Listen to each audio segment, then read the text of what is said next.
Hello guys, আসসালামু আলাইকুম। আশা করি সব ভালো আছেন। তো আজকে নতুন একটা ব্লগও আইলাম আবার। তো আজকের ব্লগটা হইলো কিনা নানাবাড়ি যাইতাম, তো ও উপলক্ষে ব্লগটা করা। আসলে খুব রাত ঘুমাইতে কইছি, সকালে উঠে নানাবাড়ি যাইতাম। তো খুবই সকাল সকাল ঘুম থেকে উঠিয়া রওনা দিলাইলাম। আসলে রওনা দিতে গিয়া দেখি কোনো অটো নাই, কোনো রিক্সা কিনতা নাই, যার কারণে আটিয়া রওনা দিতে হয়েছে। চিন্তা কর্ম কোনটা করার নাই, যেহেতু কইছি নানাবাড়ি যাইতাম, তো আটিয়া হইলেও বাজারে যাইম। তো বাজারে গিয়েও বাস পাইলাম, বাসে উঠে গেলাম। আসলে আমি নোয়ার এইটাস এগুলা যাইতে একদম পছন্দ করি না, কারণ এগুলার পিছনে বোয়ার পরে দিন দুনিয়ায় কোনটা দেখা যায় না।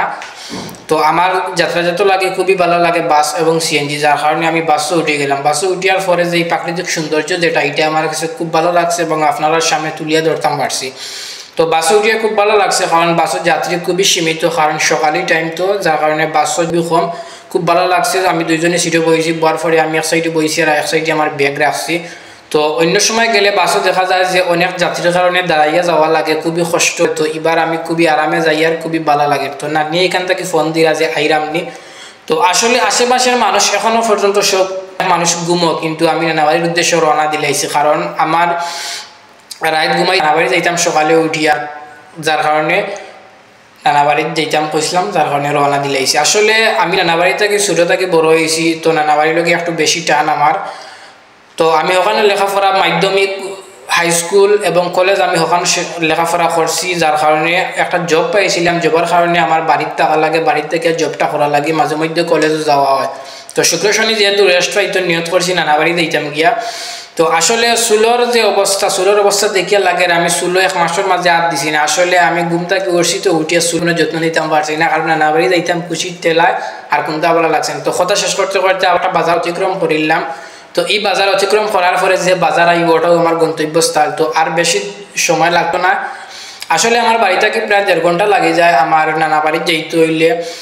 তো আমি ওখানে লেখাপড়া শেষ করার পরে, যেহেতু আমি শুক্র শনি রেস্ট পাই জবটা গিয়া, তো আমি শুক্রবারে যাওয়ার প্ল্যান করছিলাম। তো শুক্রবারে যাওয়ার প্ল্যান করলে আমার শুক্রবারে যাওয়া হয় নাই, তো আমার শনিবারে যাওয়ার সিদ্ধান্ত নিয়েছি। তো কথা শেষ করতে করতে আবারও আইলাম গন্তব্যস্থল। হেল্পারে করবাই আপনার গন্তব্যস্থান আইছি, আপনার লামতা নাই। আসলে ভিডিওর দান্দাত ফরিয়া আমি লামতাম যেও জিনিসটাও ভুলে গেছি। তো সপ্তাহ বাদে আমি গাড়িটাকে লামার চেষ্টা করিয়া আমি অটো দেখতাম আসলাম, কিন্তু অটো নাই সকালের টাইম। তো কিছু দূর আওয়ার পরে দেখলাম একটা অটো, যারা আমি সিগন্যাল দিলাম, তো অটোটার দাঁড়াইছে না, কারণ এটা যাত্রী মনে ছিল। আসলে আমি যখন রওনা দিই এটুকু কোনো অটো পাওয়া যায় না, এটাই বাস্তব। যখন কিছু দূর গেলাম তো অটো পাইলাম। তো এখন কিছু দূর যাওয়ার পরে তো আর অটো তুটিয়া লাভ নাই, কিছু দূর রয়েছে বাড়ির। তো আমি কইলাম যে আর যেহেতু আটিয়া যাই আর আটিয়া রওনা দিলাই। তো আটিয়া রওনা দিতে দিতে আইলাম আবার স্কুলের খান্দাত। তো এটা আসলে আমার নানাবাড়ির খান্দাত প্রাইমারি একটা স্কুল, কারণ আমি কিছুদিন লেখাপড়া করছি, করার পরে আমি স্কুলটা চেঞ্জ করে নিয়েছি, যার কারণে এই স্কুলও আমি মাধ্যমিক শেষ করিয়া আমি হাই স্কুলও গেছি। তো স্কুলটা দেখি আমার খুব কষ্ট লাগে, স্কুলে আমি একদিন লেখাপড়া করছি। তো কথা শেষ করতে করতে আইলাম আবারও বাড়ির খান্দাত।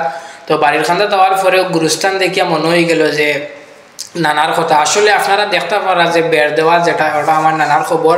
তো বেশি দিন হয়েছে না তাই মরার, কিছুদিন হয়েছে। আসলে নানা যে আমার এত মায়া করতা কইয়া শেষ করা যাইতো না। আসলে এলা মায়া করতে নাই, ওলা মায়া করতে, তো নানারও মায়া বলা যাইতো না। তো কথা শেষ করতে করতে আইলাম বাড়ির একবারে নিকটবর্তী।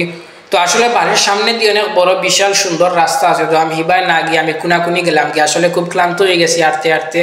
তো আমি কুনাকুনি গেলাম কি, তো এই নয় দেখি যে বড় পদ্মা সেতু। তো কিতা কর্ম কোনটা কর নাই, পদ্মা সেতু ফাড়ি দিয়ে আইলাম আবারও বাড়ির। তো আইয়া দেখি এখানে নানিয়া আমার লোক অপেক্ষা করা। তো নানিরে দেখিয়া খুব ভালো লাগছে। তো নানির খান্দার দেখি ফিচ্চি বাহিনী আরও কিছু আসেন। তো ফিচ্চি বাহিনীর সাথে কথা কইলাম, তো তারাও আমার লগে অপেক্ষা করা। তো আপনারা আমার নতুন নতুন ব্লগ পাইতে হইলে আমার চ্যানেল আছে।